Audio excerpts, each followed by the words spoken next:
सुप्रभात बच्चों। आशा करती हूँ आप सभी घर पर होंगे, सुरक्षित होंगे। मैं आपकी अध्यापिका नम्रता आपकी हिंदी की कक्षा में उपस्थित हुई हूँ और आज हम अपने पुस्तक के सबसे पहले अध्याय की चर्चा करेंगे। तो हमारा पहला अध्याय है भारतीय वंदना। पर इसमें एक त्रुटि है और वह यह है कि ये भारती में हर्षिकार दिया गया है। इसे आप दीर्घिकार पहले बना लीजिए, ठीक है। इसे आप सही कर लीजिए। ये इस तरह ना हो के इस तरह होगा, भारती वंदना।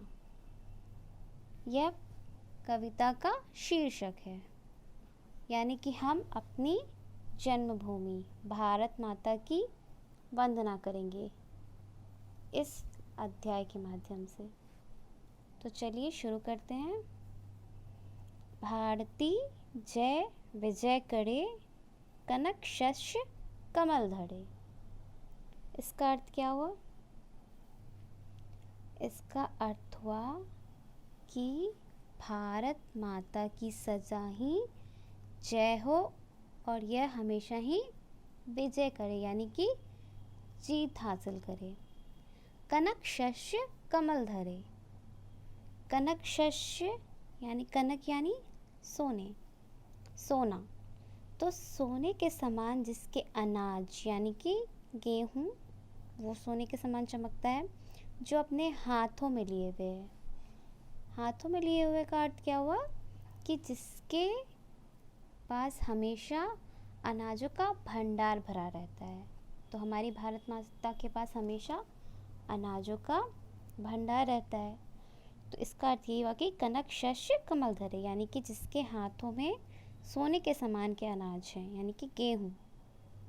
चलिए आगे चलते हैं। लंका पदतल शतदल, गर्जी तोड़मी सागर जल। धोता सुचि चरण युगल, स्व कर बहु अर्थ भरे। अब इसका क्या अर्थ हुआ? अगर हम भारत माता के नक्शे को देखें, ये जैसे भारत माता का नक्शा है, तो जब हम नक्शा देखते हैं तो उसमें क्या होता है? उसमें सबसे नीचे में कौन सा देश होता है? तो वहाँ सबसे नीचे में लंका होता है। तो वही कहना चाह रहा है इस पंक्ति के माध्यम से, कवि ये कहना चाह रहे हैं कि लंका कहाँ है? लंका इसके चरणों में है। चरणों में है यानी कि सबसे नीचे है।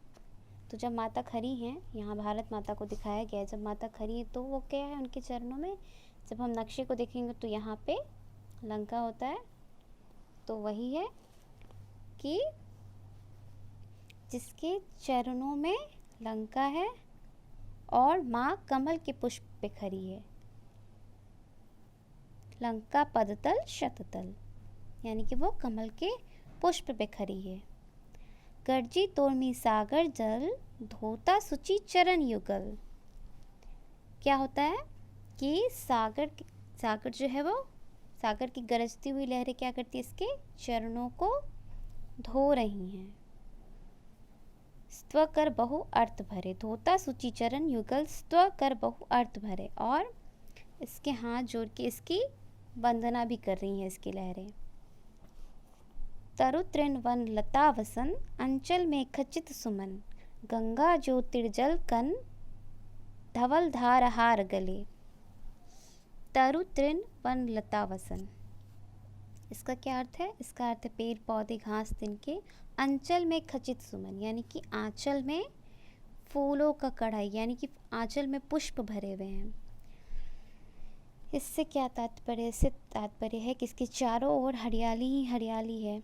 गंगा ज्योतिर्जल कन, धवल धार हार गले, यानी कि इसके गंगा की जो पवित्र बूंदें हैं वो क्या है? जल की बूंदें मोतियों के हार की तरह इसके गले में चमक रही है। मुकुट शुभ्र हिम तुषार, प्राण प्रणव ओमकार। ध्वनित दिशाएं उदार, शतमुख शतरव मुखड़े, यानी कि मुकुट के रूप में सफ़ेद हिमालय विराजमान है। हिमालय में कितने बर्फ़ के टुकड़े होते हैं? तो वो मुकुट के रूप में विराजमान है। और इसके हृदय में ओम की शक्ति है, ओम की प्राण शक्ति है इसके हृदय में। और चारों दिशाओं से सैकड़ों मुखों से सब इसकी जय जयकार गा रहे हैं। तो इस पूरे कविता का ये अर्थ है। एक आपका यह भी गृह कार्य रहेगा कि आपको इस कविता का अर्थ लिखना है। जैसा मैंने बताया उसे आप अपने शब्दों में लिखेंगे। और इसके लेखक कौन है, कविकार कौन है? पंडित सूर्यकांत त्रिपाठी निराला। तो हम इसे इस तरह शुरू करेंगे कि इस भारती वंदना में हमारे कवि पंडित सूर्यकांत त्रिपाठी निराला यह कहना चाह रहे हैं। और उसके बाद हम शुरू करेंगे कि हम भारत माँ की जयकार करते हैं, भारत माता की सदा जय हो, विजय हो। उसके बाद शुरू करेंगे इसके